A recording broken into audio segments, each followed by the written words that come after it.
जो भी मैं अभी बताने वाला हूँ उसे बहुत ध्यान से सुनना।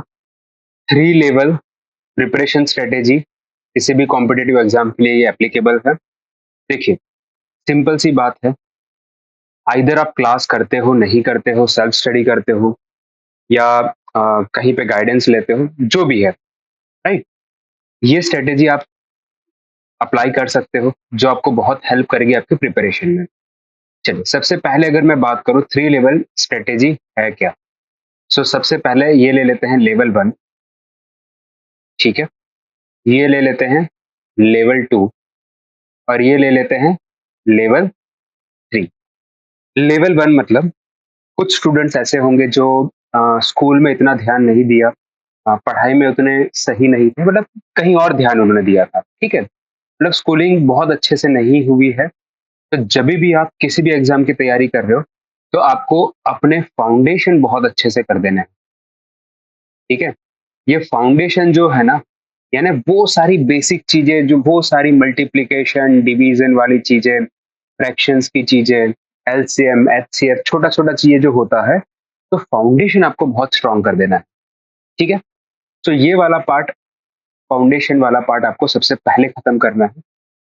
सेकंड लेवल आ जाता है आपका बेसिक लेवल। बेसिक लेवल यानी कि जिस एग्जाम की तैयारी कर रहे हो, जैसे सपोज अगर मैं क्वांट की बात करूँ तो, या एप्टीट्यूड की बात करूँ तो, उसके कुछ बेसिक कॉन्सेप्ट्स होंगे, है ना? वो बेसिक कॉन्सेप्ट सबसे पहले आपको पढ़ने हैं। वहां पे आपके फॉर्मूला भी आ सकते हैं। ठीक है, उसके रिलेटेड बेसिक नॉलेज भी हो सकती है। ठीक है, वो सारी चीजें यहाँ पे कवर करनी है, बेसिक बेसिक चीजें। ठीक है, उसके बाद आ जाती है एडवांस वाली बातें। एडवांस यानी जनरली जब वो एग्जाम में पूछा जाता है, तो इस लेवल पे पूछा जाता है। यहाँ पे आप पीवाईक्यूज देख सकते हो, प्रीवियस ईयर क्वेश्चन पेपर देख सकते हो। ठीक है, जो भी पिछले साल पे क्वेश्चन पूछे गए वो यहाँ पे देख सकते हो। तो जब आप बेसिक चीजें हैं आपकी, 6 से लेके 10 तक की एकदम बेसिक वाली चीजें जो आपको पता होनी चाहिए, वो सारी चीजें आप यहाँ पे कवर करोगे, कॉन्सेप्ट्स यहाँ पे कवर करोगे, और ये पीवाईक्यूज लगाओगे, तब जाके आपकी एक किसी भी एग्जाम की प्रिपरेशन कंप्लीट होती है।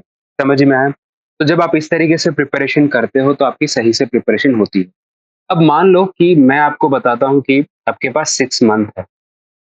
ठीक है, किसी भी एग्जाम के लिए अभी मान लो 6 मंथ है आपके पास। तो आप क्या करोगे? सबसे पहले जो फर्स्ट 1 मंथ 15 डेज से लेके 30 डेज के अंदर अंदर, ठीक है, आई वुड सजेस्ट 15 डेज में खत्म हो जाए। बट मान लो अगर नहीं हो पाता है तो सबसे पहले L1 लेवल आप खत्म कर दोगे, दैट इज बेसिक्स, फाउंडेशन वाली चीजें वो खत्म कर दोगे। ठीक है, सेकंड क्या आ जाता है, जैसे ये खत्म हो जाता है आपका 15 डेज या 30 डेज में, उसके बाद यानी 1 मंथ चला गया मैक्सिमम, उसके बाद नेक्स्ट 3 मंथ्स तक, ठीक है, नेक्स्ट 3 मंथ्स तक में आपको ये बेसिक वाली चीजें खत्म कर देनी है। ठीक है, राइट? अब कितना हो गया है, 1 मंथ यहाँ पे चला गया, 3 मंथ यहाँ पे चला गया, और लास्ट के 2 मंथ्स में आपको एडवांस वाली जो प्रीवियस ईयर में पूछे जाता है वो खत्म करना है।